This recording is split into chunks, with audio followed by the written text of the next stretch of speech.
சற்று முன்பு திடீரென கோபப்பட்ட பன்னீர்செல்வம், தோற்றாலும் ஜெயித்தாலும் பதவிகளை கொடுக்க முடியாதவர்களுக்கு எதற்கு நான் வேலைகள் செய்ய வேண்டும் அப்படின்னு சொல்லிட்டு கோபத்தின் உச்சிக்கே சென்றாரா நம்முடைய பன்னீர்செல்வம். இதை பற்றித்தான் இந்த வீடியோவில் முழுமைக்குமே ஸ்கிப் செய்யாமல் வந்து பார்க்க போகிறோம் நண்பர்களே. வீடியோவை முழுமைக்குமே வந்து பாருங்க. திடீரென கோபப்பட்ட பன்னீர்செல்வம் அப்படின்னு சொல்லிட்டு சொல்லியிருக்கீங்களே ப்ரோ, உண்மையாவா அப்படின்னு வந்து கேட்டிங்கன்னா, நம்முடைய அண்ணன் திரு பன்னீர்செல்வத்தை பொறுத்த வரைக்கும் 2024ஆம் ஆண்டு நாடாளுமன்றத்துடைய தேர்தலில் ராமநாதபுரம் தொகுதியில் வந்து போட்டியிட்டாரு. கடைசி நேரத்தில் ராமநாதபுரம் தொகுதியில் பணம் புழங்கினாலும் கூட பெரியதாக வெற்றி என்பது பன்னீர்செல்வத்திற்கு கை கொடுக்காது. கொடுக்கும், இருந்தாலும் ஒரு 30,000-40,000 ஓட்டுக்கள் வித்தியாசத்தில் நவாஸ்கனியே வெற்றியை வந்து அங்கே பெறுவதற்கு வாய்ப்புகளும் சாத்தியக்கூறுகளும் ரொம்ப அதிகமாக வந்து இருக்கலாம் அப்படின்னு சொல்லிட்டு நமக்கு தகவல்கள் என்பது கிடைக்க பெற்று கொண்டு இருக்கக்கூடிய ஒரு சூழ்நிலையிலே அதற்கான வாய்ப்புகளும் சாத்தியக்கூறுகளும் தொடர்ந்து உற்று நோக்கப்பட்டு கொண்டு வருகிறது அப்படின்னே வந்து சொல்லலாம். ஏன்னா திடீரென கோபப்பட வேண்டிய ஒரு சில சூழ்நிலைகளுக்கு அண்ணன் அவர்கள் வந்து பார்த்திங்கன்னா வருவதற்கு காரணங்கள் அப்படின்றது நிறைய வந்து இருக்கலாம். அவருக்கு கட்சி சார்ந்து முக்கியத்துவம் கொடுக்கப்படாமல் இருக்கலாம்.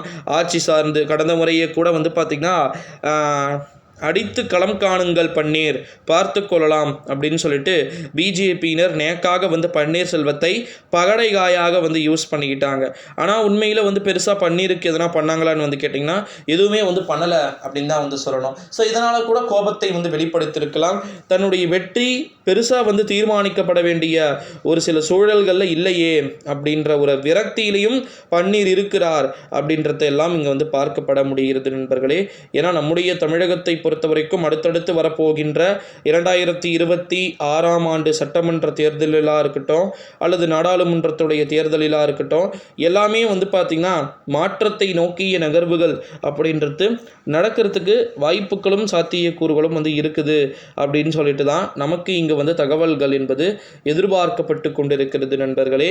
இந்த ஒரு சூழ்நிலையிலே திடீரென பன்னீர்செல்வம் வந்து பார்த்திங்கன்னா கோபப்படுவதற்கான வாய்ப்புகளும் சாத்தியக்கூறுகளும் வந்து பார்த்திங்கன்னா இருக்குது அப்படின்னு சொல்லிட்டு நமக்கு தகவல்கள் என்பது கிடைக்க பெற்று கொண்டு இருக்கக்கூடிய ஒரு சூழ்நிலையிலே அது அனைத்தையுமே வந்து பார்த்திங்கன்னா காலமே தீர்மானிக்கிறதுக்கான வாய்ப்புகளும் சாத்தியக்கூறுகளும் வந்து இருப்பதாக நமக்கு தகவல்கள் என்பது தெரிவிக்கப்படுகிறது அப்படின்னே வந்து சொல்லலாம். ஏன்னா பன்னீரை பொறுத்த வரைக்கும் அவருக்கும் அரசியல் ஸ்ட்ராட்டஜி அப்படின்றது நிச்சயமாக வந்து கொடுக்கப்பட வேண்டும். அப்படியெல்லாம் இருந்தால் மட்டும்தான் நிச்சயமாக பன்னீர்செல்வம் வந்து பார்த்திங்கன்னா தன்னுடைய வெற்றியை வந்து பெறுவாரா அல்லது பெறாமல் போவாரா அப்படின்றது எல்லாமே வந்து பார்த்திங்கன்னா நமக்கு தெரிய வரும் நண்பர்களே.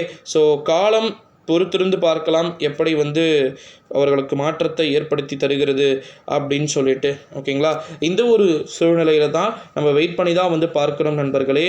நன்றி.